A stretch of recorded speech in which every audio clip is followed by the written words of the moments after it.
presentazione, così dopo ecco, si può rivedere.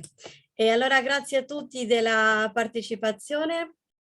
Un vero piacere che siamo tanti, numerosi qua. La prima parte facciamo una piccola presentazione in italiano, però poi sappiamo che la lezione si terrà tutta in spagnolo, perché il nostro caro professore Dubois è professore proprio di lingua spagnola, di letteratura, anche un esperto. E allora facciamo così, faccio una piccola introduzione di lui che è veramente molto emozionante, perché lui è stato professore mio alla scuola, al liceo, e anche stato professore di molti di quelli che si trovano oggi qua. Allora vedrai Ruben che ti ritroverai con tanti altri studenti della comunità qua di Morón. Allora faccio una piccola presentazione del CV del professor Dubois. Lui è maestro normal nacional, ha iniziato la sua carriera ai 17 anni e ha avuto il primo corso che ha avuto è stato un terzo gruppo della scuola elementare nella località di San Justo, nel distretto di La Matanza. Ha continuato poi i suoi studi nel professorato di lingua e letteratura, ha fatto dei corsi di scenografia, sceneggiatura veramente, nella scuola superiore di arte del Teatro Colón.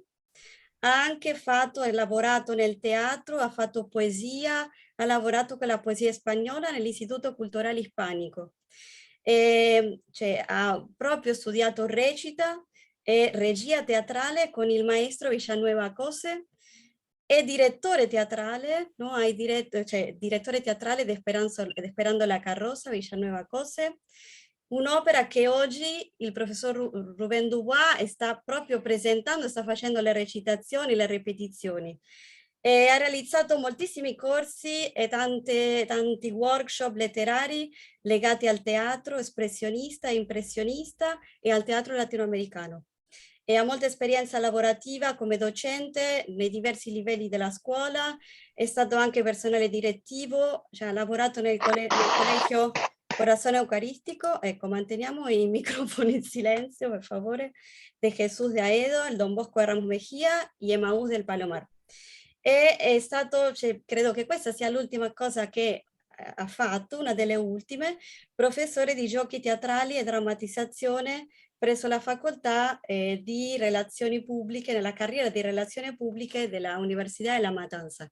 Veramente un grande piacere, ha anche pubblicato dei libri, ha fatto tanto e oggi ci presenterà Borges. Allora grazie mille professore, la parola a lui, a lei. Grazie tante la mia bella alunna e tante agli amici che si trovano qui. Soprattutto devo farle un saluto speciale al mio amico dall'alma, a Hector Piaggio, che si trova qui presente, anche alla sua moglie, a Silvia Piaggio. Silvia, un bacione forte, forte, forte, fortissimo. Va bene. Come possiamo cominciare questa storia? Era difícil al momento que María Sol me propone armar una charla sobre Dante y sobre Borges. Entonces el tema era ¿por dónde comienzo? Es decir, ¿dónde pongo pie? O pongo pie en Borges, o pongo pie en la Divina Comedia, ¿cómo hago para enganchar una cosa con la otra?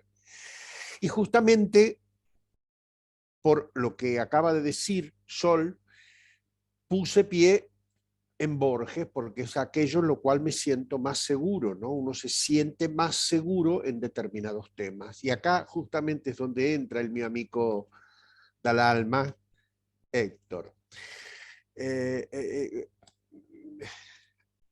Guarda, en 1972,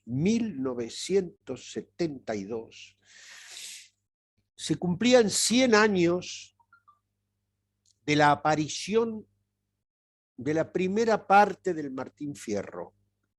Recuerdo precisamente, ahora van a ver ustedes por qué.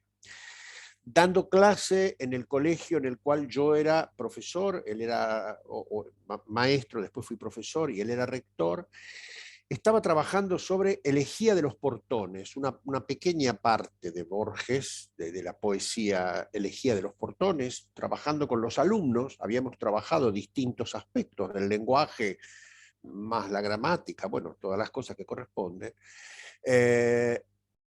Un alumno al cual recuerdo con mucho cariño, vos también, Héctor, lo recordarás, Claudio Pereira, bravo, de estos alumnos que te mueven, y me dice, ¿y qué quiere decir Borges con esto? ¿Qué quiere decir Borges con aquello? ¿Qué quiere decir Borges con lo otro? Bueno, en un momento, entre las explicaciones, le digo, ay, mira, Claudio, por Dios, pregúntale a Borges, porque yo no te puedo decir por qué.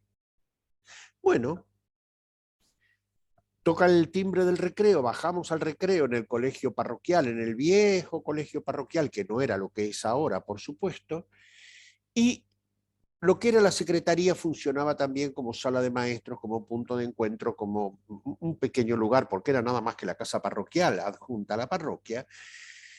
Claudio estaba al teléfono porque no se le había ocurrido otra cosa que pedir la guía de teléfono, por supuesto, 1972, olvídense del celular o de cosas por el estilo, y había llamado a la Biblioteca Nacional, en la cual, estoy hablando de la Biblioteca Nacional de la calle México, en la cual trabajaba Jorge Luis Borges como director de la Biblioteca Nacional. Bien, había pedido el teléfono, había llamado y le habían respondido. Entonces, en ese momento, muy desesperado, me llama para que atienda, yo también para que hable. Bueno, hablo con la secretaria y nos dan una entrevista para el día siguiente. Por supuesto, no eran estos tiempos. Entonces, a mi querido Héctor le digo, Héctor, me están avisando que vaya mañana, me están dando cita para mañana, ¿cómo hago?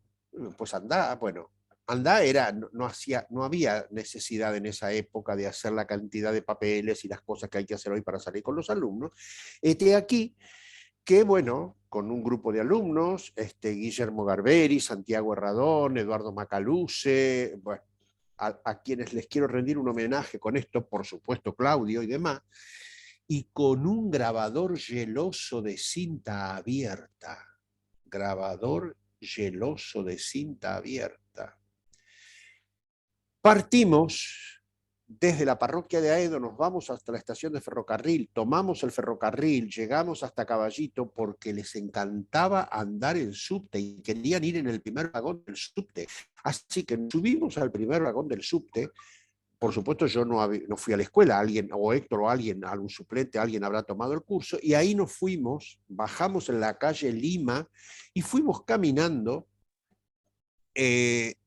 por la 9 de julio hasta la calle México y entramos a la Biblioteca Nacional. Cuando entramos a la Biblioteca Nacional, aquí que estaban todas las vitrinas llenas de el Martín Fierro, porque se cumplían los 100 años de la aparición del Martín Fierro, 1972. Por eso lo recuerdo muy bien. Y había una escalera con una hermosa verja de hierro y arriba de la escalera, allí arriba estaba Borges apoyado en su bastón esperándonos. Allí subimos y tuvimos una larga entrevista, que fue algo realmente maravilloso. Por eso quise empezar contándoles esta pequeña anécdota de cómo llegamos a conocer a Borges. Esa entrevista está desgrabada en un cuaderno,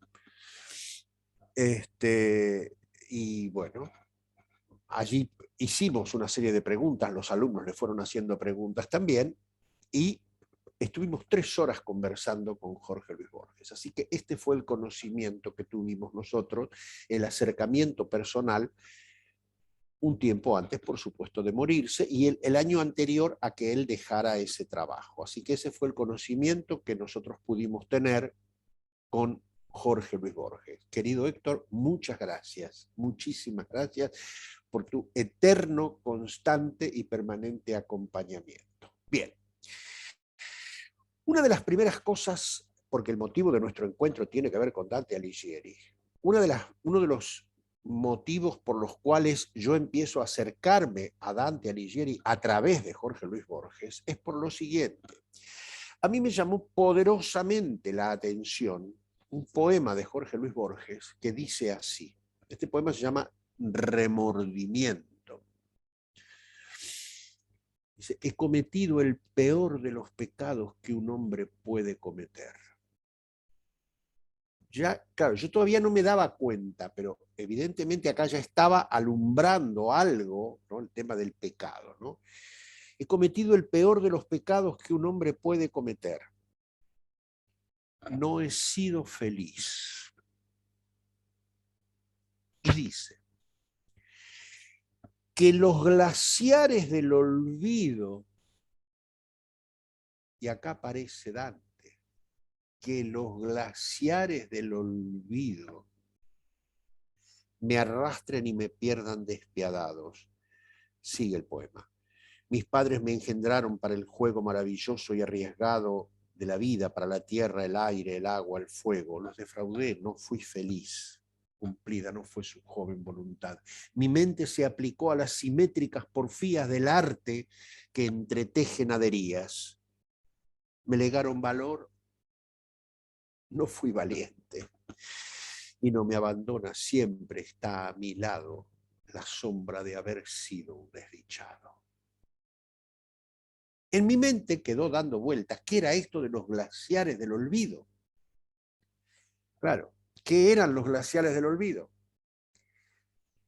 Cuando uno comienza o empieza a meterse en el mundo de Dante, ese mundo fascinante, maravilloso que nos propone Dante de la Divina Comedia, y pasa el infierno, el purgatorio y el cielo, uno ingenuamente cree, dice el infierno que nos han vendido, que nos han vendido, en el mejor sentido de la palabra, pero digo, que nos han mostrado siempre, tiene que ver con el fuego.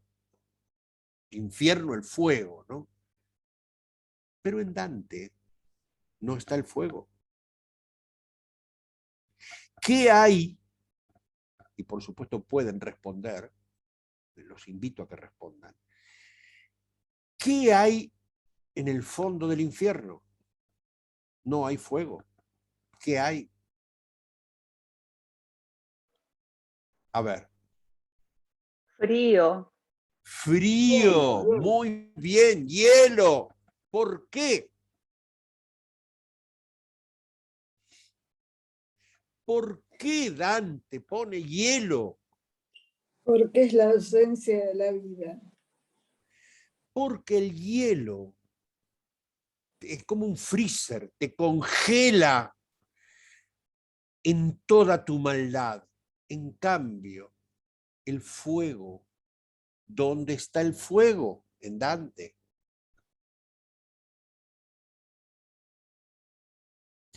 En el purgatorio, porque el fuego purifica, el fuego quema y purifica. En cambio, el hielo te congela en toda tu maldad. ¿Quiénes son los que están en ese fondo congelado, que es justamente el peor pecado, que es la... ¿Se acuerdan cuál es el pecado? ¿La traición? La traición. ¡Bravísimo! He cometido el peor de los pecados que un hombre puede cometer, ¿no? Mis padres me legaron, yo los traicioné. Entonces la traición merece ser congelada en toda su maldad. Por eso dice que los glaciares del olvido me arrastren y me pierdan despiadados. Así entro yo a empezar a ver este mundo fantástico, maravilloso que nos propone Dante Alighieri. Y les vuelvo a repetir, yo no voy a hacer hincapié en Dante, sino voy a hacer hincapié en Borges, haciendo referencia al Dante. Borges posteriormente nos cuenta y nos contó en aquel momento, porque en algún momento hubo una pequeña referencia a cuáles eran los autores que a él más le habían llegado, más le habían importado, y él nombró a Dante Alighieri. ¿Cómo llega Borges a conocer a Dante Alighieri? ¿Ustedes saben cómo fue eso? ¿Alguien lo escuchó alguna vez? Sí, abro el diálogo para que lo escuchemos y no sea tan solo un monólogo. ¿Tienen idea? Bueno, No, verdaderamente yo no. no. Bien. Por los años, qué raro, mi amigo Héctor, que sabía todo, porque además fuimos compañeros de banco, y la verdad que yo me copiaba de él. Yo le soy sincero, en latín me copiaba de Héctor, porque él sabía latín. Entonces yo me copiaba y le preguntaba cosas porque Héctor sabía todo. Entonces, como sabía todo, yo se lo tenía que preguntar a él, porque si no, yo no lo sabía. Imagínense, yo tenía 17 años, él tenía 27 para esa época, imagínense lo que significaba. Ahora estamos los dos pelados, es más, tiene él más pelo que yo. Miren lo que ha quedado de lo que fue. Así que bueno, más o menos así de redondez róstrica. Mira, puse ¿cómo se llama? Un neologismo de redondez róstrica. ¿Te gusta esa? Estamos más o menos iguales. Pero él tiene más pelo que yo. En aquella época tenía el pelo largo, porque se peinaba así, con el pelo largo, era muy, muy setentista la cosa. Bueno, yo también andaba medio como si fuera Cortázar, ¿no? Con unos anteojazos así enormes, con unos anteojos de carey y toda la demás historia. Bueno, no importa. La historia es la siguiente. Después empiezo a leer, empezamos a investigar un poco y demás, y hacia... Ustedes saben que Jorge Luis Borges tuvo una dificultad notoria, que fue el tema de la visión. Además, irónicamente, era bibliotecario, es decir, justamente, bibliotecario, una persona que no puede leer. Es más, cuando uno le preguntaba a Borges, porque se lo hemos preguntado y además lo ha escrito y lo ha dicho un montón de cosas, de qué libros que haya escrito usted se siente orgulloso, él solía responder: yo me siento mucho más orgulloso de aquellas cosas que he leído que de las cosas que he escrito. ¿Qué pasó? En los distintos momentos de su vida, Borges nace en el año 1898, alrededor de cuando arranca la Primera Guerra Mundial, 1914, que es la época más o menos del liceo, de la escuela secundaria, que es la época en la cual yo conozco a María Sol.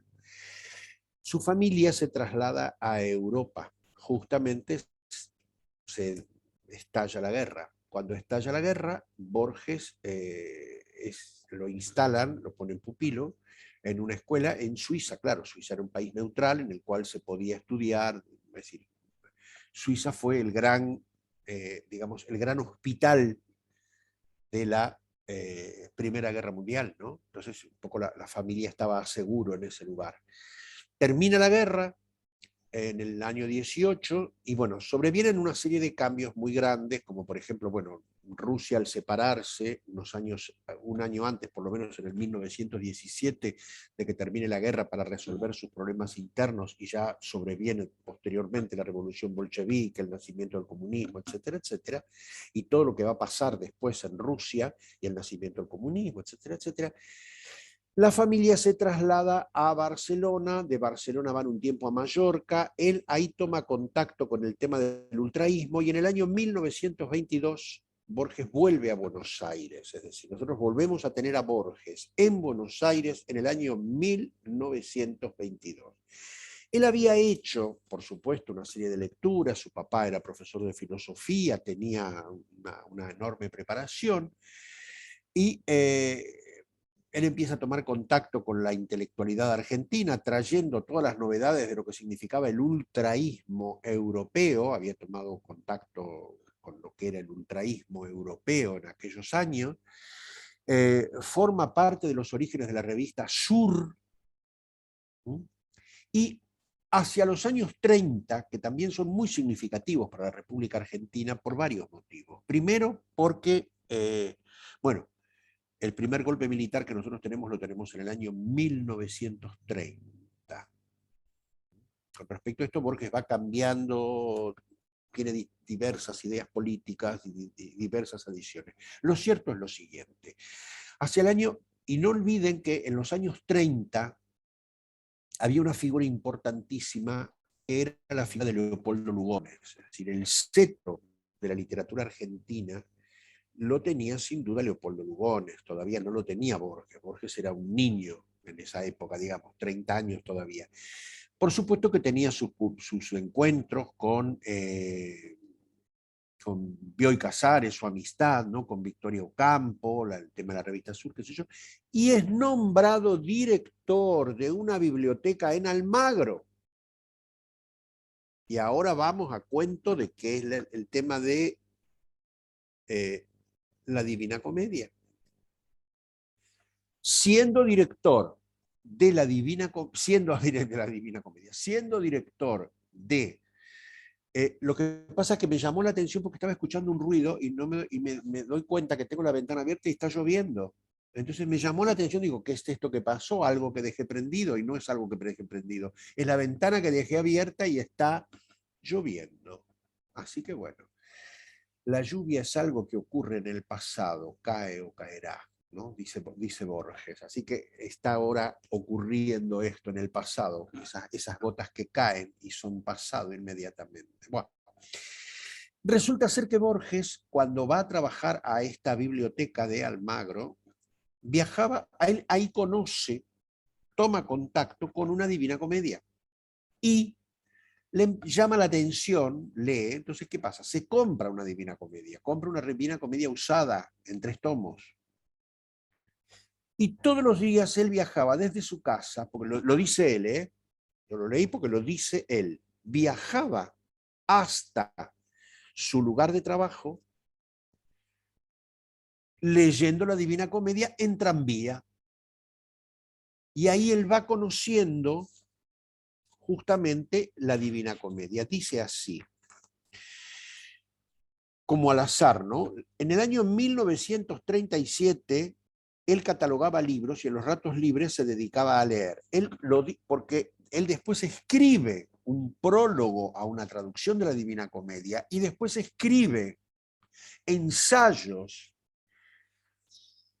Escribe 7 ensayos, ¿no? Que se llaman Las 7 noches, que están dedicadas a y son charlas. Estas charlas fueron dadas en la universidad a distintas obras de la literatura universal. Por supuesto, la primera está dedicada a la Divina Comedia. Y posteriormente él hace un ensayo dedicado a la Divina Comedia.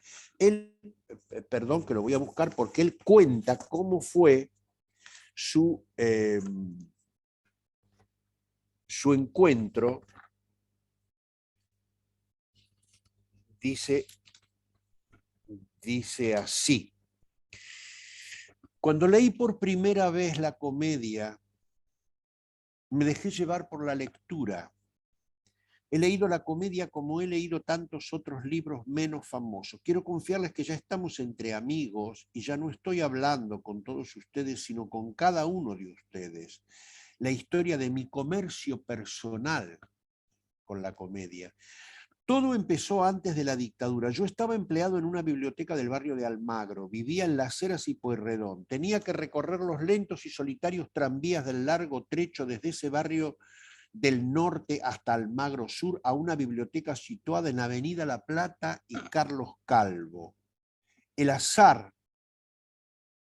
salvo que no hay azar, salvo que lo que llamamos azar es nuestra ignorancia de la compleja maquinaria de la causalidad, me hizo encontrar 3 pequeños volúmenes en la librería Mitchell, hoy desaparecida, que me trae tantos recuerdos. Esos 3 volúmenes, yo debería haber traído uno como talismán, eran los del infierno, el purgatorio y el paraíso, vertidos al inglés por Carlyle. Eran libros muy cómodos, editados por Cavian, y que entraban en mi bolsillo. En una página estaba el texto en italiano y en otra página estaba el texto en inglés, vertido literalmente. Claro, ¿qué pasa? Borges tenía como lengua materna el inglés. Yo recuerdo que en aquella primera entrevista de la cual les mencioné, la cual nombré al principio de la charla, él decía, cuando le preguntaron cómo aprendió inglés, un alumno, me parece que Santiago Radón, le pregunta, ¿cómo aprendió inglés? Dice, yo no aprendí inglés. Dice, lo que pasa es que yo tenía una abuela en Uruguay a la cual él iba a visitar, y él sabía que se subía a un barco, claro, tenía que salir. Hoy día para ir a Uruguay hay que salir, creo que se sale del Delta del Tigre, antes se podía salir por Buenos Aires, bueno, no importa esto. Lo cierto es que él decía, cuando yo bajaba del barco, tenía que hablar con mi abuela, mi abuela me hablaba de una manera distinta y yo sabía que hablaba de una manera diferente. Y entonces hablaba en inglés. Es decir, él aprende el inglés desde pequeño. Por ese motivo es que él también hace sus primeros trabajos, sus primeras incursiones en la literatura, son algunas traducciones del inglés al castellano. Entonces dice él, en una página estaba el texto en italiano y en otra el texto en inglés, vertido literalmente. Imaginé ese modus operandi. Leía un versículo, un tercero en prosa inglesa. Luego leía el mismo versículo, el mismo terceto en italiano. Iba siguiendo así hasta llegar al final del canto. Entonces él así conoce la Divina Comedia. Él llega a la Divina Comedia en el año 1937. A veces uno no tiene, cuando estudia, cuando lee, no tiene que recordar tanto los años, sino tiene que recordar qué pasaba. Ustedes piensen qué pasaba. Hacía poquito tiempo que había muerto Gardel, por ejemplo, hacía poquito tiempo que había muerto Alfonsina Storni, que había muerto Horacio Quiroga, que había muerto Leopoldo Lugones. Es decir, ¿cómo era la Argentina del año 1937? Ya estaba en marcha, desgraciadamente, la Guerra Civil Española.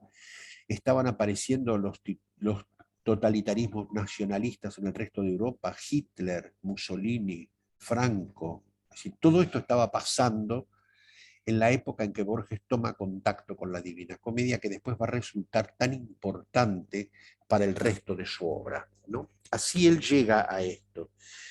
Entonces dice así, la semejanza, había una semejanza fraterna entre el italiano y el español. Entonces observé que los versos son mucho más que lo que significan. Y ahí empieza algo que llamamos en el mundo de la literatura la metáfora, ¿no? Meta. Vieron que cuando uno corre una carrera tiene una meta, ¿no? La meta, lo que está más allá, ¿no?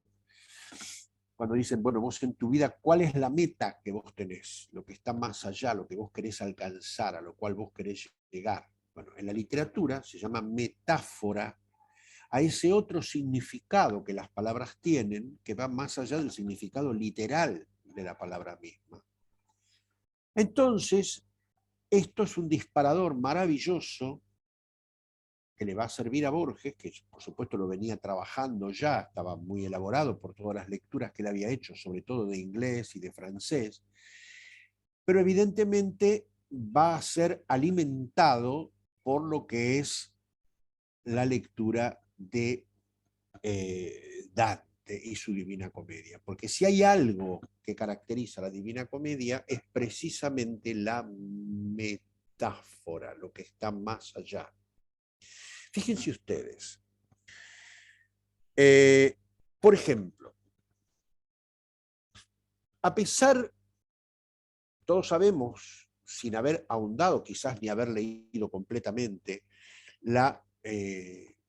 toda la Divina Comedia, que una de las cosas que más nos llama la atención es el infierno, ¿no? Ese infierno de Dante, ¿no? Inclusive, fíjense que tan popular se ha hecho que hay gente que dice, esto es una cosa dantesca, ¿no? Se termina transformando en un adjetivo, es algo dantesco, ¿no? El uso de la metáfora que Dante aplica al contarnos en sus maravillosos versos la Divina Comedia, tienen una cantidad enorme de significados. Por ejemplo, Dante permanentemente habla de estructuras circulares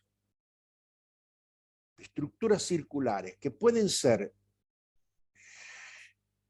circulares en forma de un cono inverso o circulares de un cono ascendente, de una montaña que es de carácter circular, por la cual van empujando sus pecados como piedras una cantidad de personas, o de los círculos del infierno hasta llegar al fondo.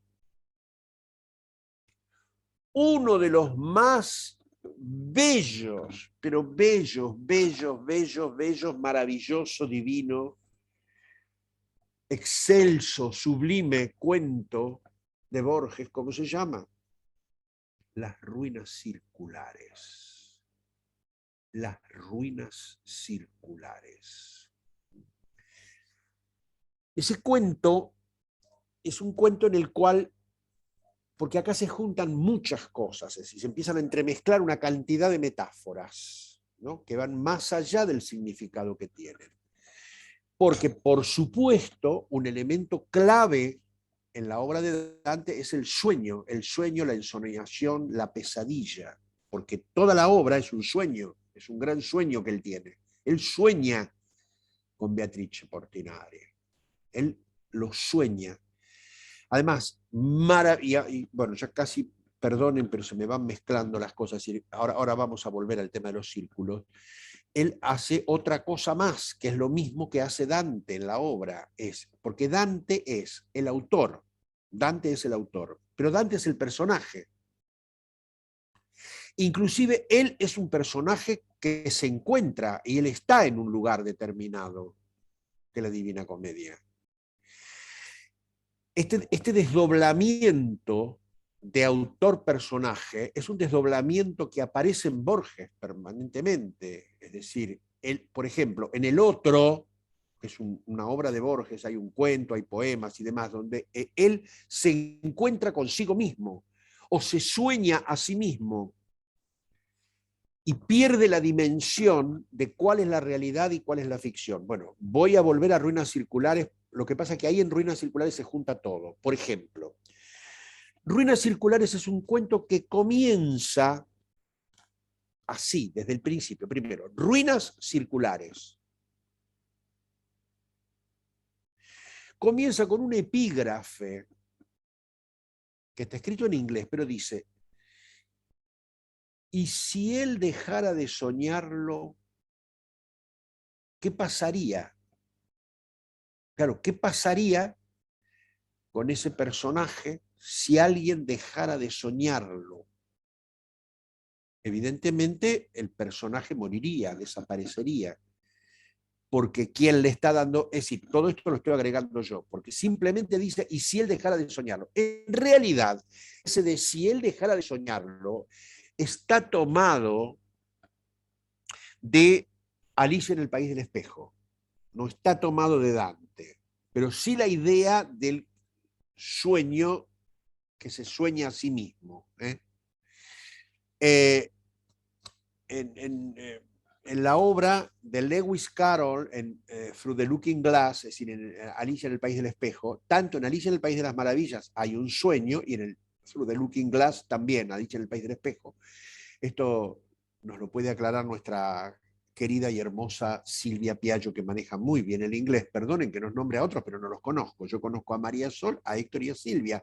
Entonces, cuando uno tiene que, y se siente un poco solo en esto, aunque están ustedes presentes, ¿a quién recurre? Y a los amigos que sabe que le dan solidez. Entonces yo por eso recurro o a María Sol o a Héctor y a Silvia. Ojalá los conociera, a todos los demás se los puedo nombrar después si nos encontramos en otra charla.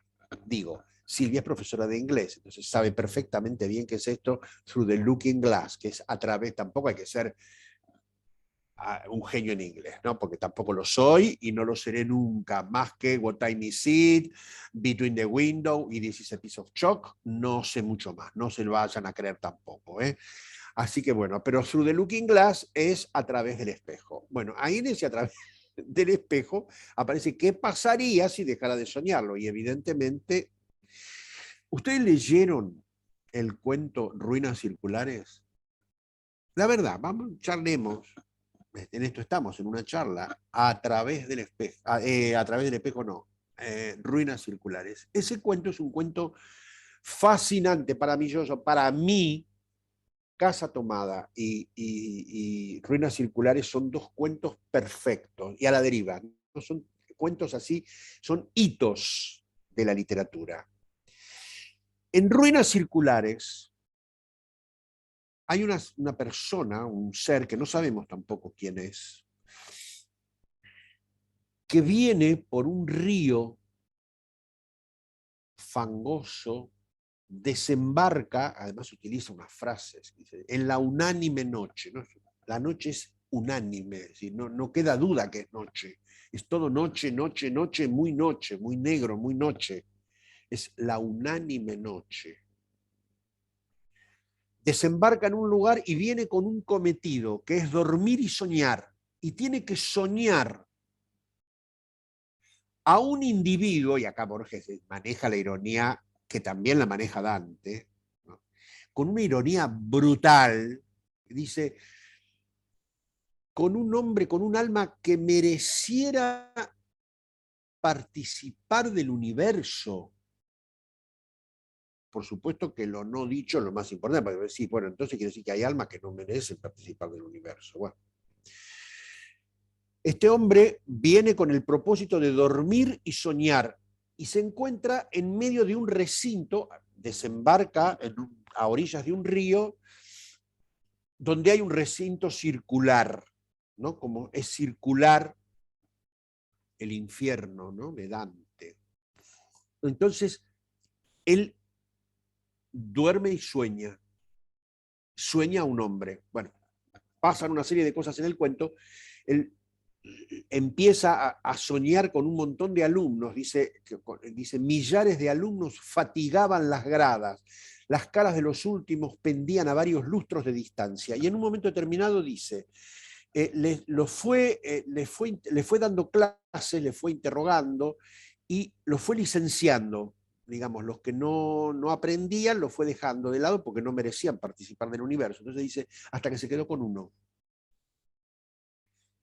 Pero se dio cuenta que le faltaba darle vida, es decir, él eligió a uno, pero no podía darle vida. Y además pasó esto, no tenía sueño, cuando llegó la noche no tenía sueño, no podía soñar, y como no podía soñar, no le podía dar vida, por lo tanto, este hijo, que era producto de su sueño, se iba a morir, efectivamente muere. Entonces, él hace un procedimiento inverso, que es decir, el tema de la inducción y la deducción, ¿no? Que esto también aparece muchísimo en Dante, ¿no? Permanentemente la contradicción, porque Dante en sí mismo es toda una contradicción. Piensen lo que pasa, después lo vamos a conversar esto con los personajes que él condena y a los que beneficia, ¿no? Condena y beneficia, es decir, él no toma partido, condena, ¿no? Y beneficia al mismo tiempo. Entonces dice, empezó a soñar un hombre, primero soñó con un corazón que latía, y después empezó a soñarlo, y con una ironía brutal dice, tal vez lo que le costó más fue soñar los cabellos, porque lo soñó uno a uno. Imagínense lo que es soñar uno, hasta que ese ser que él soñó toma forma. Entonces, el templo circular estaba presidido por un dios, que podía tener la forma de un tigre, de una rosa, o no se sabe quién. Esta cosa difusa que también aparece en Dante. Entonces dice, le pide al Dios que le dé vida, le da vida, pero tenía que irse a cumplir una misión río abajo, que era soñar otro hombre y hacer otro templo que adorara al Dios. Lo único que, claro, como era hijo del Dios del fuego, si las llamas lo quemaban, lo acariciaban, no se iba a quemar porque era hijo del Dios del fuego. ¿Qué sucede? Ese hijo se va, esa persona que sueña, que es incorporada a la vida, se va, y en un momento determinado este personaje, que es el soñador, se da cuenta que hay un incendio tremendo. Entonces, en ese incendio tremendo, él tiene temor de que ese hijo se dé cuenta que no era la realidad, sino que era el producto del sueño de otro hombre. Vayan pensando en lo que es la Divina Comedia, que es permanentemente el sueño es el sueño de Dante. Entonces dice que era el sueño de otro hombre. Entonces él quiere correr para salvar a su hijo, para que no se dé cuenta que era producto de un sueño. Y cuando quiere correr atraviesa las llamas del fuego, y las llamas del fuego a él no lo queman, motivo por el cual él se da cuenta que él también era soñado. Es decir, él también era producto de un sueño de otro hombre. El cuento es maravilloso, léanlo porque, dicho con mis palabras, es una cosa un poco burda y torpe, pero léanlo porque es una maravilla, ¿no? Inclusive hay momentos, hay frases cuando dicen el sueño del hombre que soñaba, el soñado se despertó. Dice unas cosas que son increíbles. Bueno, resultado. Hay montones de vínculos que se pueden encontrar. Por ejemplo, el tema este de las cuestiones circulares. Hay vínculos que se pueden encontrar. Me resultó, quizás era un poco caótico porque preparar esto, porque yo conocía por un lado la Divina Comedia, por otro lado Borges. Entonces yo decía, ¿qué hago? Ya algo les dije al principio, lo sigo a Borges, sigo la Divina Comedia, ¿qué hago? Una cosa y la otra. Estaba con las dos cosas yendo de un lado para el otro, de un lado para el otro, de un lado para el otro. Les pido perdón, les voy a tratar de dar algunos ejemplos para ver por qué la obra de Borges está verdaderamente influenciada, no solamente por haber escrito los ensayos que escribió, sino por lo que se ve en su obra literaria. Dice esto, por ejemplo, en Discusiones, es una obra de Borges, en un momento Borges dice lo siguiente: el mismo Dante, en su gran tarea de prever en modo anecdótico algunas decisiones de la divina justicia relacionadas con el norte de Italia, ignora un entusiasmo igual. Después de los infiernos literarios de Quevedo, acá hace alusión a Quevedo, ¿no? Que es un autor español de la época del Barroco. Digo, el tema de, ustedes saben que si bien el motivo esencial que lo mueve a Dante en ese sueño magistral y maravilloso, que justamente se lo considera que da origen a la lengua italiana, por eso estamos en lo que estamos, ¿no? En los años que estamos celebrando y recordando a Dante. Él sueña con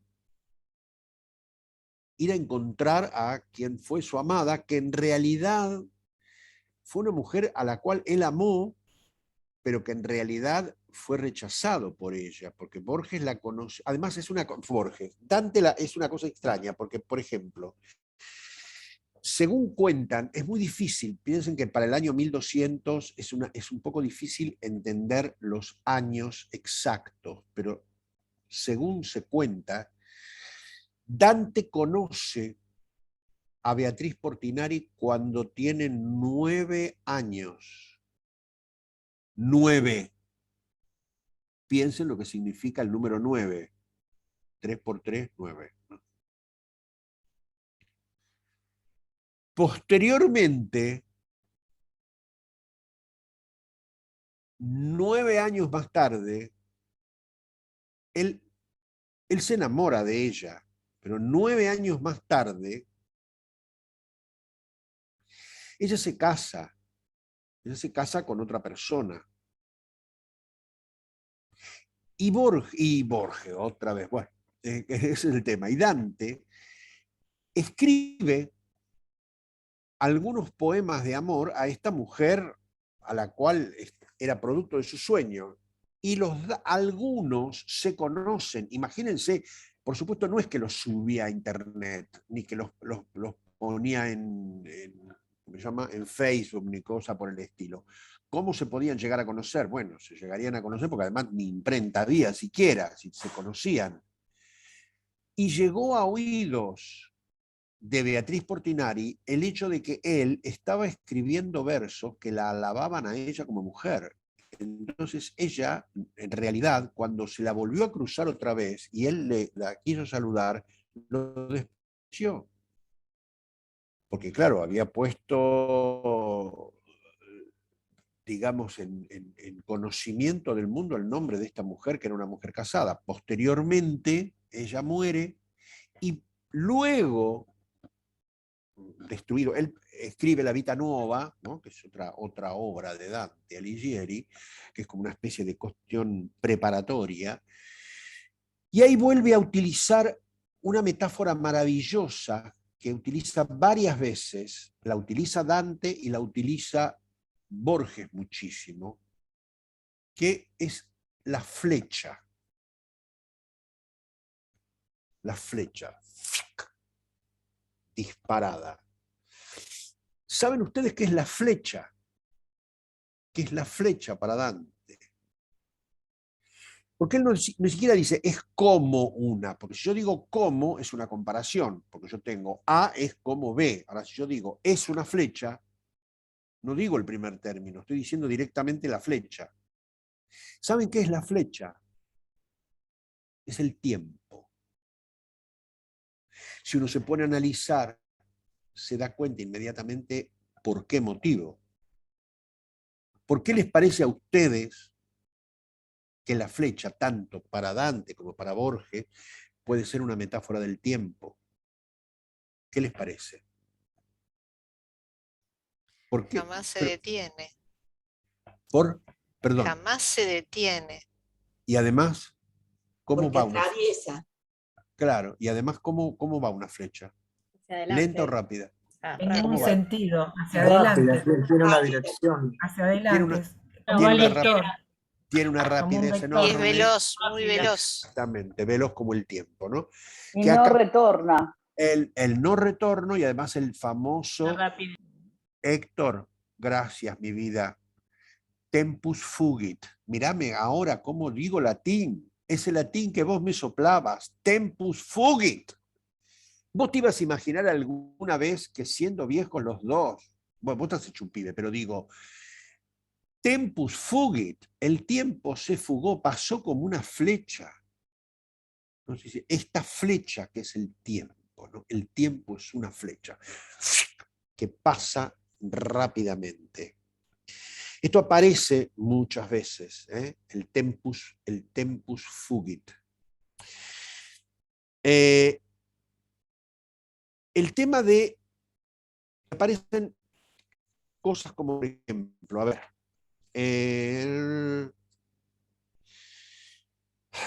ver, habíamos hablado, bueno, esperen a ver si encuentro lo de la flecha en Borges, que vamos a ver si podemos, acá está. Acá está. Dice así. Inclusive quizás ustedes esto lo conozcan. Quizás lo conozcan.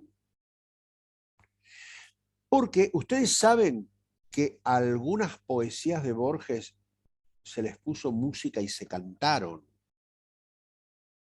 Sí, bien. Esta es una que se cantó. Inclusive creo que la cantó Jairo. Creo, ¿eh? Ya no seré feliz. Tal vez no importa. Hay tantas otras cosas en el mundo. Un instante cualquiera es más profundo y diverso que el mar. La vida es corta y aunque las horas son tan largas, una oscura maravilla nos acecha. La muerte, ese otro mar, esa otra flecha.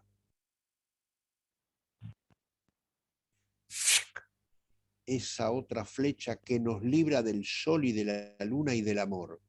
La dicha que me diste y me quitaste debe ser borrada. Lo que era todo tiene que ser nada, solo me queda el goce de estar triste, esa vana costumbre que me inclina al sur a cierta puerta, a cierta esquina. Por supuesto que aquí aparecen temas que son muy borgianos, como el sur, la esquina, pero lo de otro se dieron cuenta que es absolutamente dantesco. Todo lo que está diciendo tiene que ver con el amor, con esta imposibilidad, con esta forma en que Dante la ve a Beatriz. ¿Mm? Evidentemente, el tema central de toda la obra, el tema básico de toda la obra, es el sueño. Eso lo hemos dicho, ¿no? El sueño permanentemente, porque todo es un sueño. Borges dice, hay un que a Borges le preocupa mucho, ¿no? Constantemente, y sobre todo a partir de que él toma conciencia real de su ceguera. Porque Borges no fue siempre ciego, Borges fue perdiendo la vista. Yo recuerdo, y vuelvo a la primera anécdota, cuando nosotros fuimos a la Biblioteca Nacional, era la tarde, y había un vitral que quedaba detrás. Entonces, cuando íbamos subiendo la escalera, él me dice, usted es muy alto, ¿no? Bueno, ustedes no me ven, pero yo soy alto, sí, soy alto. Mido 1,90 m, soy alto. Yo le digo, ¿y usted cómo sabe? Dice, porque yo veo su sombra. Es decir, a él lo iluminaba la luz de la vitrina, pero claro, mi sombra era una sombra alta. Entonces él veía. Ahora, ¿qué pasa? Yo imagino, porque tampoco me pasó el tema de la ceguera, pero imagino que en una persona que tiene ceguera o que tiene dificultades con la vista, es decir, el tema del sueño pasa a transformarse casi en realidad, porque, digamos, vive en un mundo de sueños, sobre todo si ha conocido el mundo real. Entonces sueña imágenes. ¿Qué puede pasar por la mente de una persona que no ve? Entonces sueña. Todo eso que nos pasa a nosotros en la noche, cuando soñamos caóticamente, ¿no? Porque nuestros sueños son absolutamente caóticos, bien lo sabrá Freud, que de eso se encargó bastante, son un caos total. Yo no sé si los sueños de los cuales Borges habla, digamos, son también de carácter caótico. Algunas veces sí, pero él dice, por ejemplo, si esta mañana y este encuentro son sueños, cada uno de los dos tiene que pensar que el soñador es él. Tal vez dejemos de soñar, tal vez no. Nuestra evidente obligación, mientras tanto, es aceptar el sueño, como hemos aceptado el universo y haber sido engendrados, y mirar con los ojos y respirar. Hay un cuento de Borges que se llama El Otro. ¿Ustedes conocen ese cuento de Borges? El Otro. Ese cuento es muy lindo, es breve. Borges se sienta en un banco, en una plaza, y ve a un muchacho que está sentado en la punta del banco y le habla. Y cuando le habla, el muchacho se da vuelta, empieza a hablar con él y es él. Entonces le empieza a decir, empiezan a hablarse uno al otro, ¿no? El otro se llama. Es decir, ese desdoblamiento de la personalidad, que es lo mismo que pasa en Dante, porque Dante es el autor, pero también es el personaje. Dante es el personaje que deambula por el infierno, por el purgatorio y que luego entra al paraíso. Inclusive en un momento determinado, Dante se nombra a sí mismo en una parte porque él también está condenado, como tantos otros autores y poetas. Dante se nombra a sí mismo, no está redimido. Él se nombra a sí mismo. Esta dualidad, ¿no?, de ser otro aparece permanentemente en Borges y aparece en este cuento que es El Otro. Hay también, perdón, a ver,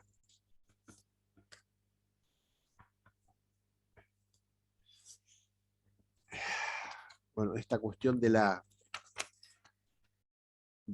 cuestión caótica que se me produce con todas las cosas. Sobre todo con todos los temas que van abordando y tener que, yo le cuando conversaba con María Sol, le decía, ¿qué hago? ¿1 hora, 1 hora y media? ¿Qué me dijiste? ¿Cómo hago? ¿Cuál es el hilo conductor que llevo con esta cosa? Y hay montones de temas. Claro, por ahí podía haber seguido el hilo de la Divina Comedia, porque la Divina Comedia tiene un hilo. Al pararme en Borges, claro, yo me paro en Borges y voy saltando de un tema al otro, de un tema al otro, que son todos los temas que tienen que ver con la Divina Comedia. Claro que tienen que ver. Todos tienen que ver. Como por ejemplo esto de desdoblamiento del otro. Volvemos al tema de el sueño, la ensoñación, y fíjense, ustedes saben que entre los temas borgianos y entre los temas que aborda Dante, aparece el tema de Ulises. ¿Se acuerdan? Ulises. Ulises es el que nosotros conocemos perfectamente bien, que es el tema de la guerra de Troya. ¿Se acuerdan de Ulises? El que deja su isla, la isla de Ítaca, forma parte del grupo de los que van a atacar Troya. Se supone que él es el ideólogo del caballo de Troya. Luego tiene el retorno a su isla de Ítaca, después que se cumple todo el proceso del ataque a Troya y donde los griegos vencen y demás, y él vuelve a la isla de Ítaca, viene todo el tema de Penélope, pero después Ulises vuelve a salir de viaje, no se queda en la isla. Y supuestamente, él navega sale evidentemente del mar Egeo y atraviesa el estrecho de Gibraltar.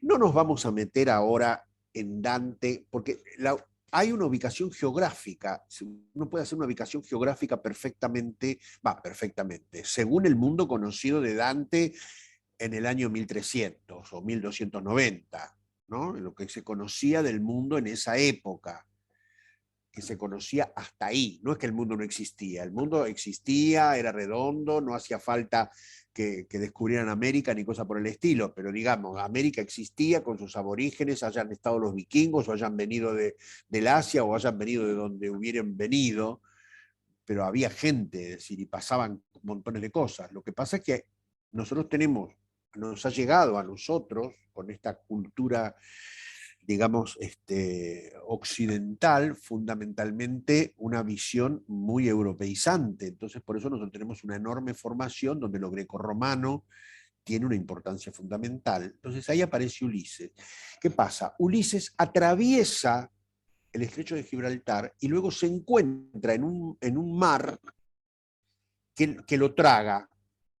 Y ahí muere Ulises. La muerte de Ulises se da cuando la nave cae en una especie de pozo. Y bueno. Entonces dice así, Borges: cuando los relojes de la medianoche prodiguen un tiempo generoso, iré más lejos que los bogavantes de Ulises. Disculpen, yo estoy muy acostumbrado a la escuela, tal vez a la escuela primaria, pero ustedes saben que son bogavantes. No. ¿Qué son los bogavantes? Son como cangrejos, ¿no? Sí, una sí, especie de sí, cangrejo. sí, pero, ¿qué más? Tiene otro significado. Alguna parte de la nave, no sé. No, son los remeros que van en la primera parte del barco. Ah, bien. Los bogavantes, sí, son cangrejos, pero además tiene otro significado. Y son los remeros que van en el primer asiento de los barcos. ¿Se acuerdan del bom, bom, bom, bom, bom, bom? Los bogavantes. Los que van en esa primera parte. Por eso dice: cuando los relojes de la medianoche prodiguen un generoso tiempo, iré más lejos que los bogavantes que los remeros. Pónganle remeros. Que los remeros de Ulises. Claro, me iré más allá. a la región del sueño inaccesible a la memoria humana. Ahí lo tienen a Dante. Ahí está Dante. De esa región inmersa rescato restos que no acabo de comprender. Bueno, y sigue el poema. Luego, a ver.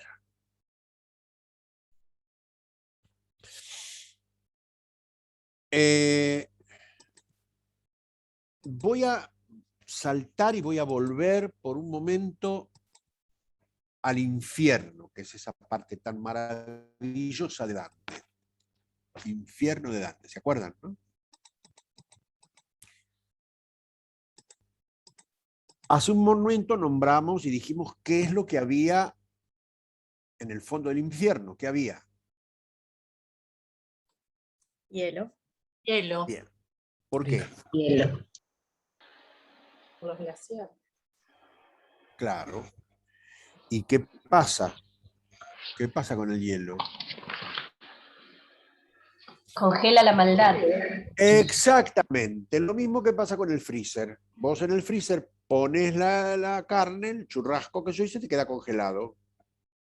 Si vos sos malo, te vas al infierno y en lugar de quemarte, que te purifica, te quedas congelado y sos malo para toda la vida, para toda la eternidad.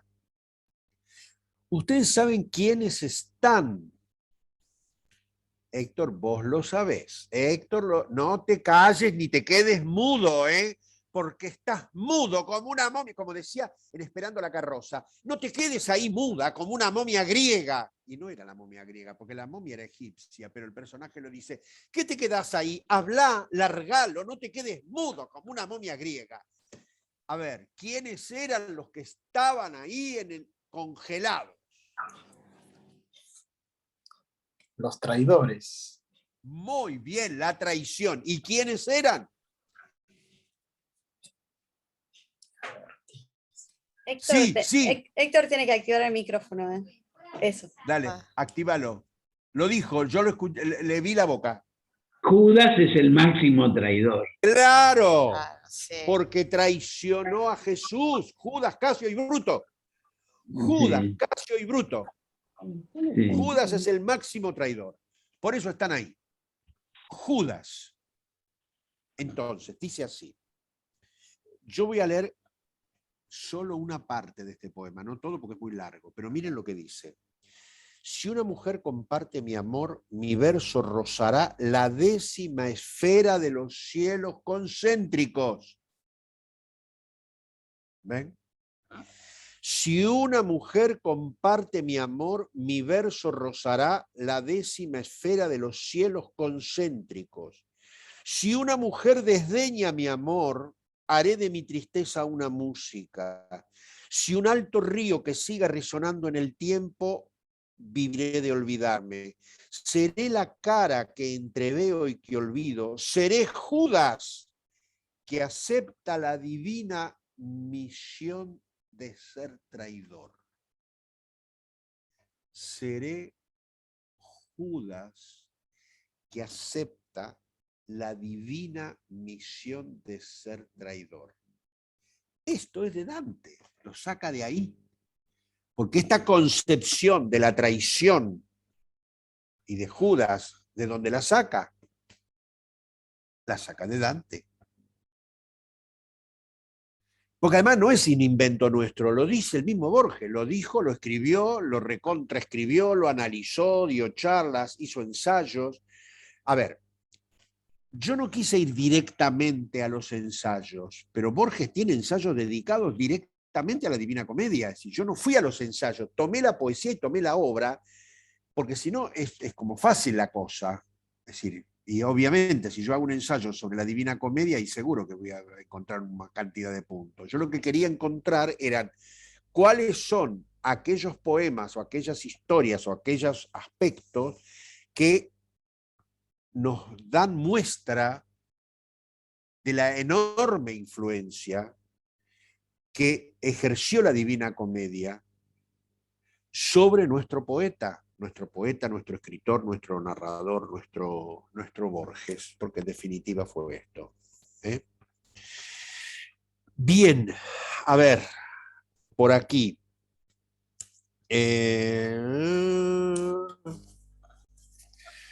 Vamos a el tema de la flecha, ya lo hemos visto.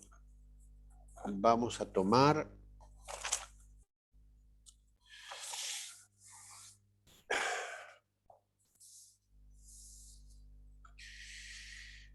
en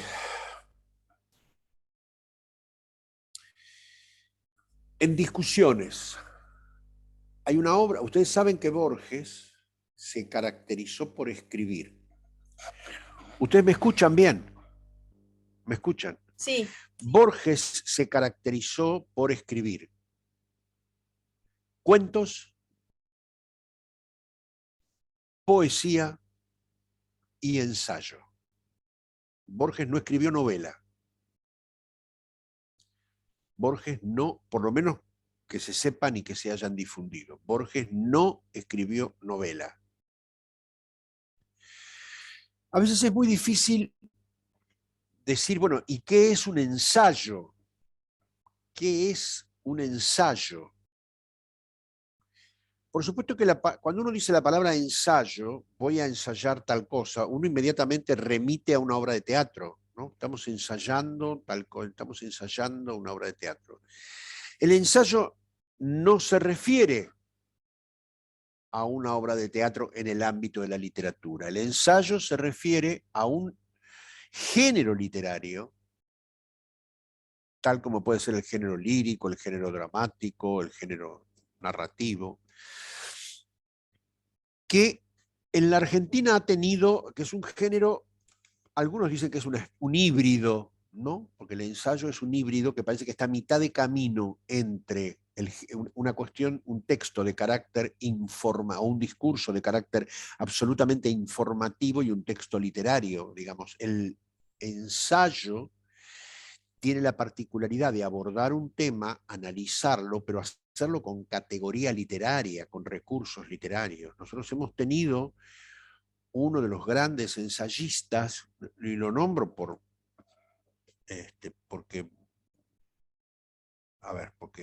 por ahí es conocido por todos, que es justamente Domingo Faustino Sarmiento.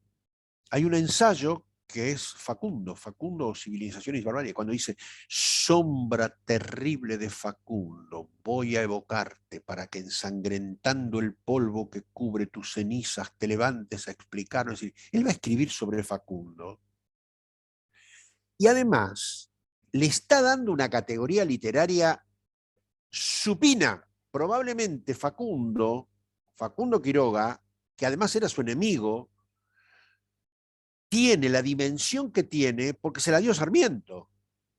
Es decir, la obra que Sarmiento escribió, la escribió después que murió Facundo Quiroga, le está diciendo que reviva para tratar de explicar el tema de los unitarios y los federales, ¿no? Y hace todo un análisis, no solamente de Facundo Quiroga, del Tigre de los Llanos, sino además de otros personajes que tuvieron que ver con la historia de la República Argentina, como pueden ser el gaucho, bueno, distintas formas del gaucho y demás. Es decir, el ensayo, hay muchos ensayos. El ensayo es un análisis de carácter literario que se hace, por ejemplo, Borges escribió un hermoso ensayo también sobre Evaristo Carriego, en el cual está incluido el tango.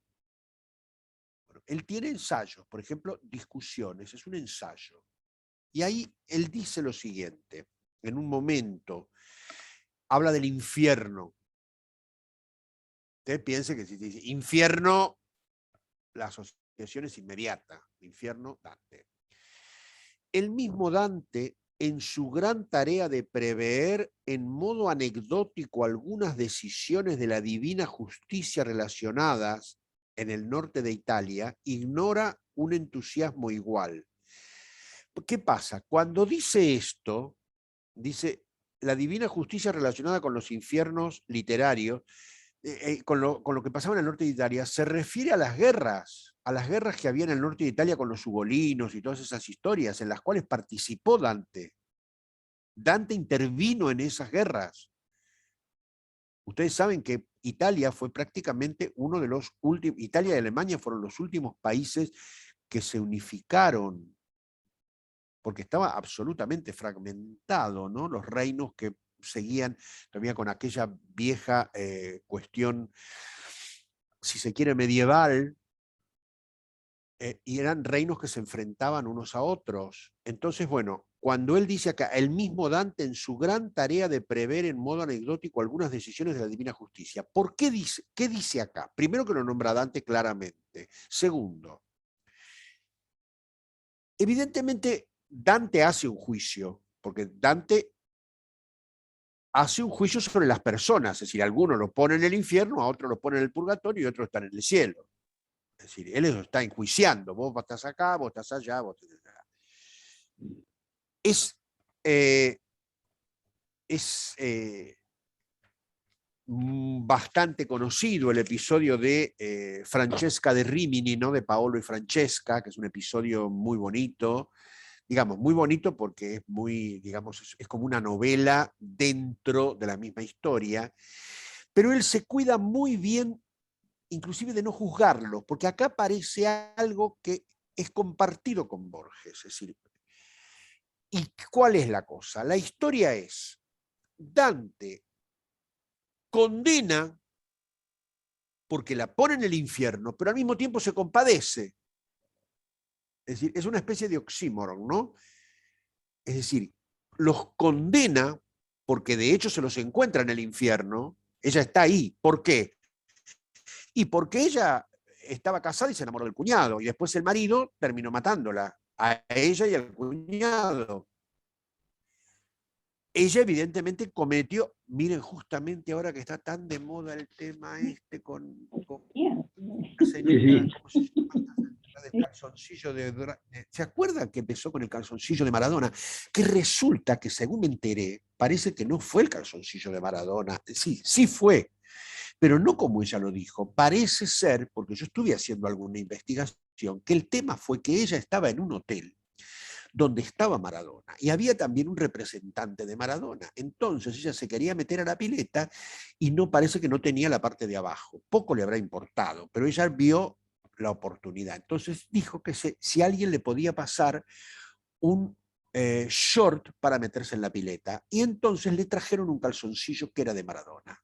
Y le dijeron, este es el calzoncillo de Maradona. Ella se puso el calzoncillo de Maradona, se tiró a la pileta, se bañó, por supuesto se bañó con el corpiño y todo, y después salió revoleando el calzoncillo diciendo que era de Maradona.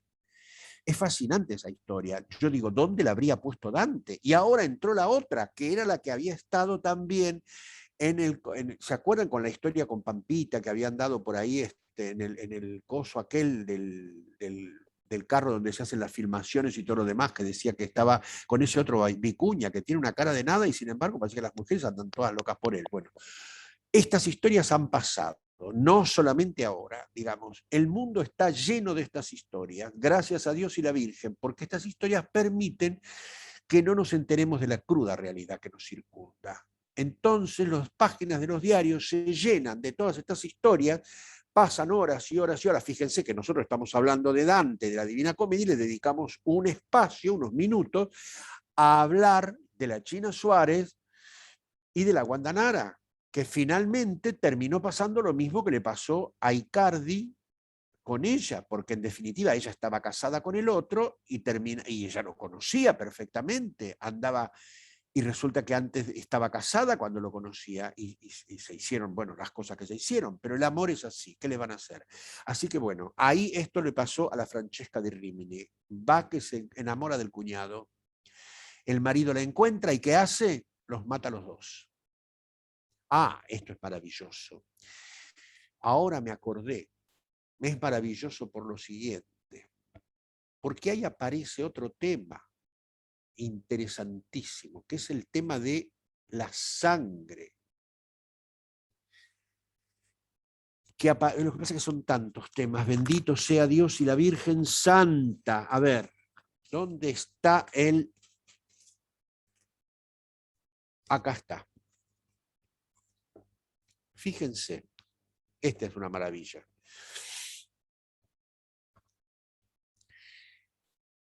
estaba recién hablando de Francesca de Rimini, que sé yo, que aparece ahí, que está también condenada, bueno, y de la actitud que toma Dante al apiadarse de los personajes, los condena, pero al mismo tiempo se apiada, es decir, su juicio. Ahora, hay un momento, miren qué maravilla en este poema, qué maravilla. Este lo conocen, seguramente lo conocen. Miren lo que dice. Creo, son las 19:20, que con esto voy a terminar. Discúlpenme si no le dé un cierre mejor, pero es que no puedo, no supe. Te pido perdón, Sol, pero es como una No, melange. sos siempre un genio, no. Te No, escucharía nada por de horas. genio. Sí. Voy a evocar una cosa del poema conjetural, para que vean ustedes dónde aparece el tema de Dante. Miren qué maravilla es. Evidentemente, el poema conjetural es una conjetura. La conjetura es, ¿qué pudo haber pensado Francisco Narciso de la Prida en el momento de morir? Que murió degollado. Y acá viene una relación. Miren qué maravilla. Poema conjetural. El doctor Francisco Narciso de la Prida, asesinado el día 22 de septiembre de 1829 por los montoneros de Aldao, piensa antes de morir.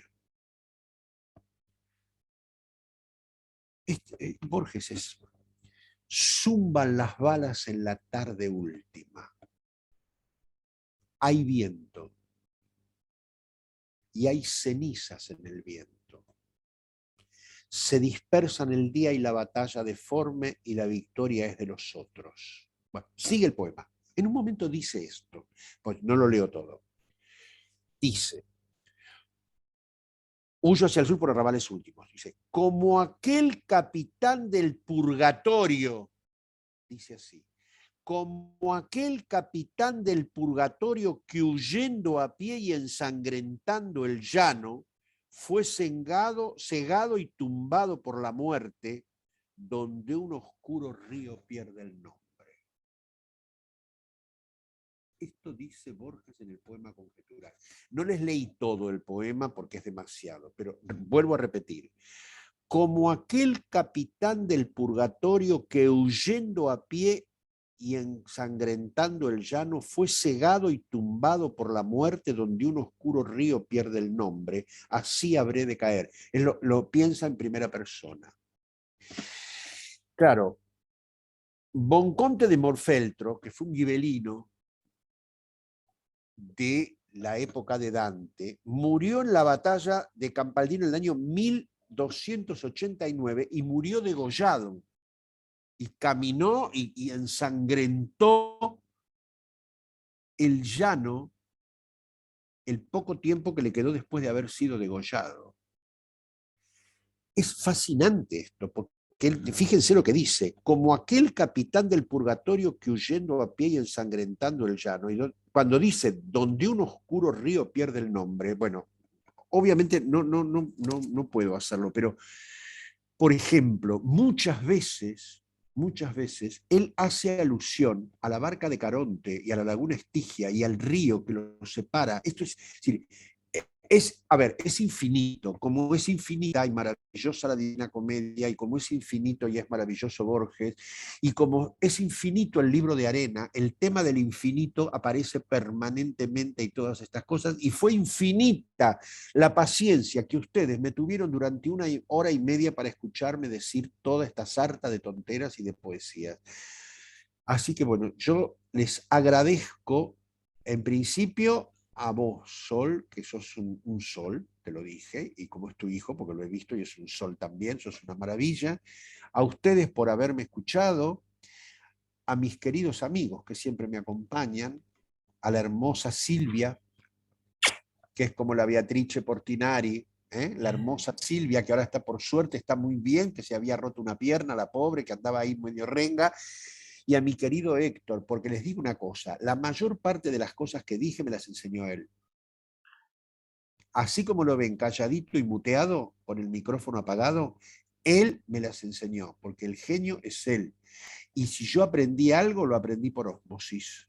Porque como estuve toda la carrera pegado a él, lo aprendí por osmosis. Fue así, nos pegábamos los dos uno al otro.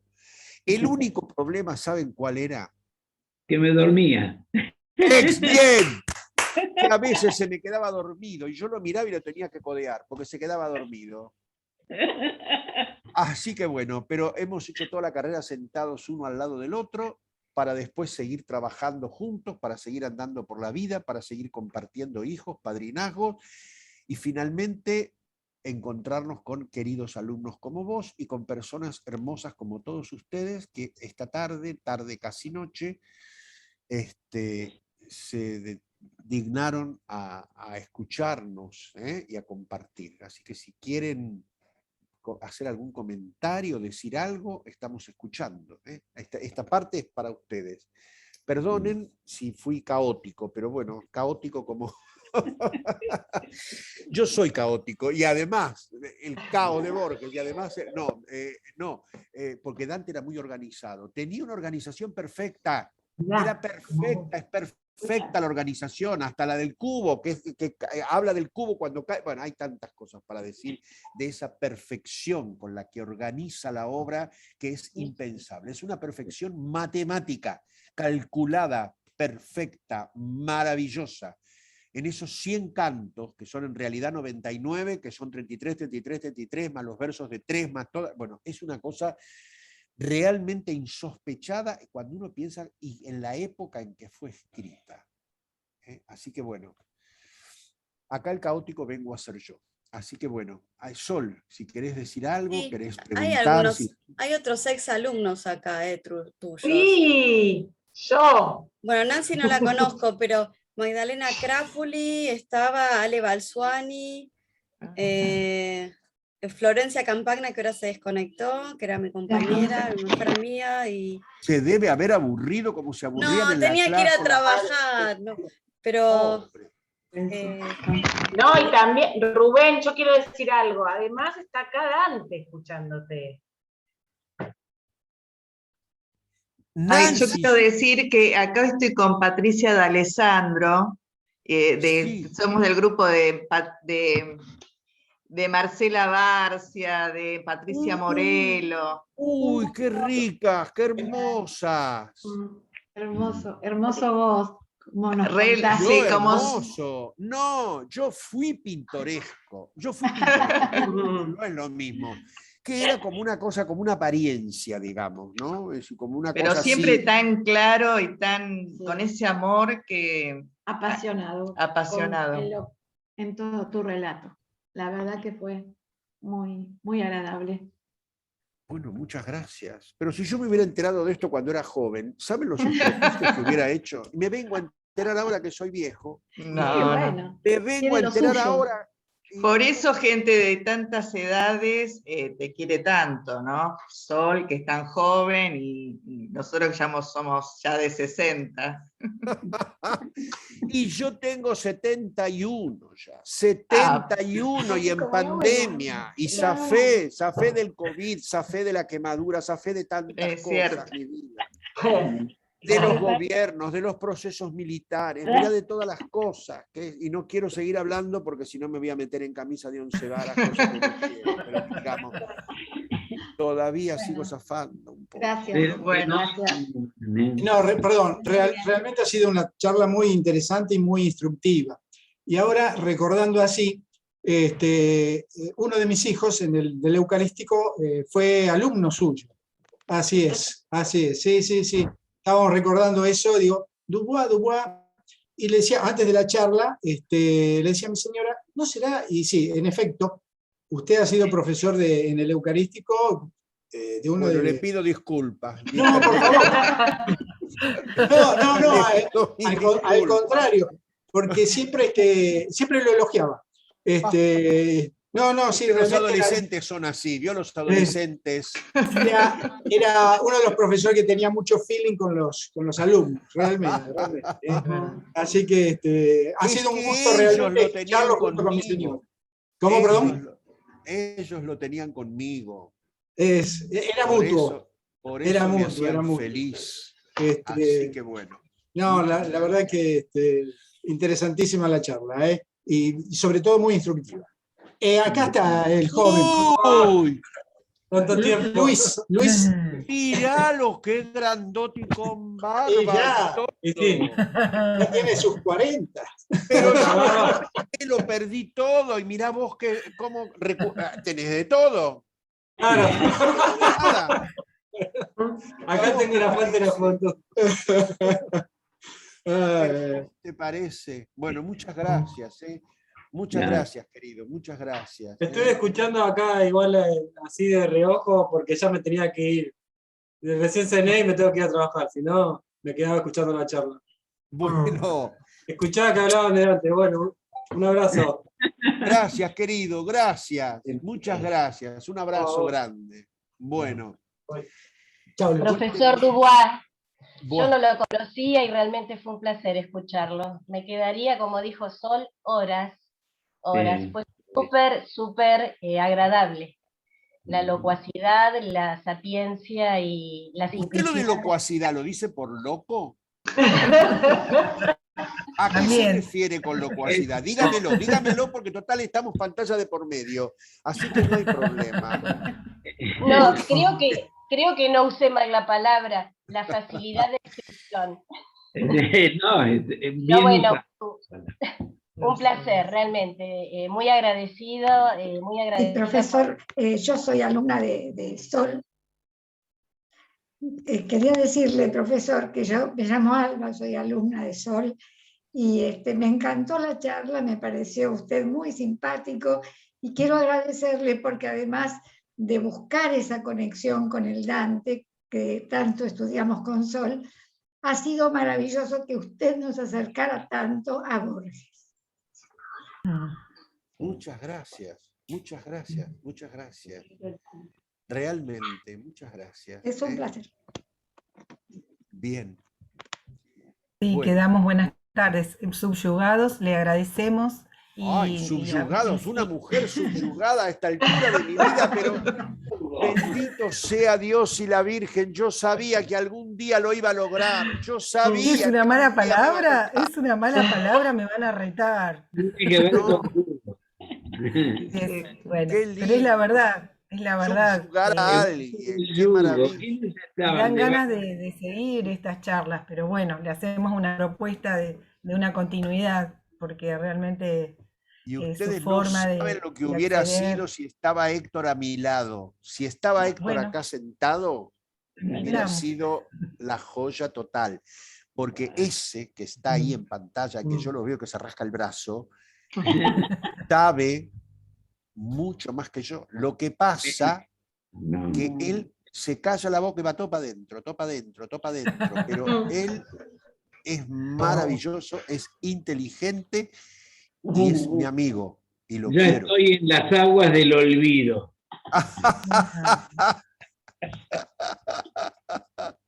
Y tiene una esposa hermosa, además. Buah. Bueno, Muy Gracias. bien. gracias. Gracias, Ru, muchas gracias. Muchas gracias. Muchas gracias a todos ustedes. Muchas gracias. Gracias, Gracias. profesor. Buena vida. Y ojalá podamos encontrarnos. Si no es con Dante, nos Sí. encontramos con otro tema. Vamos a Ojalá. organizar más Gracias. charlas. Ojalá, lo deseamos. Ojalá. Lo deseamos. Gracias. Lo deseamos. Gracias, Profesor, profesor. nunca Muchas pierda la gracias. Gracias, pasión, Sol, profesor. querida, de mi corazón, No, que me no, no. invitaste a esto. Te digo que tenía miedo. Vos sabés que me sentía, Héctor, te juro que me sentía como cuando teníamos que dar examen. Decía, Dios mío, porque Ay, me pobre. sentía muy, tenía mucho miedo. Y tenía, primero por el tema, porque yo conocía los dos temas, pero tratar de, no sabía cómo engancharlos bien. Y además le tengo mucho miedo a la pantalla, porque yo vengo de la tiza y del pizarrón. De la tiza, ni siquiera le estoy hablando del marcador y de los nuevos pizarrones, le estoy hablando de la tiza y del pizarrón. Piso fijo. Y de los dibujos y todas esas cosas. Entonces, claro, cuando me encuentro con hoy tuve, primero con Sol, pobrecita, que a las 2 de la tarde me tuvo que llamar porque estaba aterrado porque me ha pasado más de una vez que me engancho en un Zoom y no me funciona una cosa, no me funciona, entonces entro a tocar teclas, se desconfigura todo y se me arma un lío tremendo. Así que gracias, Sol. Y te cuento una cosa, después de vos llamé a otra persona para que me llamara a las 5:15 de la tarde para ver si seguía funcionando, porque no había, tenía terror con este aparato infernal. Pero bueno, agradezcámoslo. Profesor Dubois, Sí. quiero decirle algo antes de que termine. Me encantó la charla, pero además quiero agradecerle por todo lo que sembró en Sol como alumna. Yo soy la mamá. Y todos estos años siempre lo tuvo como modelo, siempre lo recordó. Sembró en ella la pasión por enseñar, por aprender todo, pero con un compromiso que realmente por usted y por algunos otros docentes que tuvo durante el secundario, así que muchísimas gracias por ser un modelo tan ejemplar. Bueno, muchísimas de nada. Muchísimas de nada. Muy bien. Bien. Bueno, para la Hermoso, estamos todos sin palabras, porque la verdad que palabras.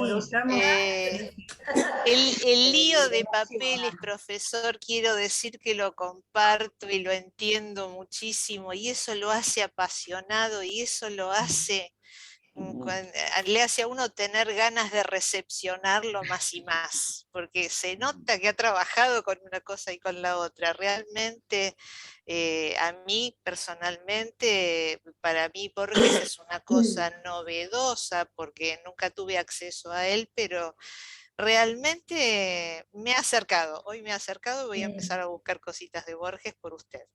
Para la Bueno. próxima, Rubén, te comprometemos a vos y a Héctor. Para la Bueno. próxima charla, la hacen en binomio. Muy bien. Así que nos vamos a poner de acuerdo si Héctor está de acuerdo, ¿no? Sé que Héctor Sí, es profesor Héctor, de la ¿sabés qué va a Albenia. ser? ¿Te acordás que cuando yo me acuerdo de los títulos de matemática, no me acuerdo que había una cosa que se llamaba binomio cuadrado perfecto? Ay, ¿Te acordás que había pesadilla. binomio? Que no sé qué era eso. Lo mismo que la raíz cuadrada. Yo me imaginaba la raíz de un árbol Pero es de cuadrada. dos, binomio.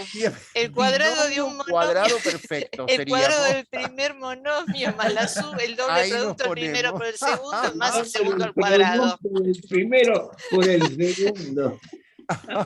Pero tiene que ser temprano porque se nos duerme, Héctor. Porque entonces, no te voy a empezar a codear en cámara, Héctor, por Dios y la Virgen Santa, porque si no va a ser un papelón. Así Y que hablemos de sueños. eso, hablemos de los sueños. Muy bien. Bueno. Hablemos de Fellini, Pasolini, cosas oníricas. No sé.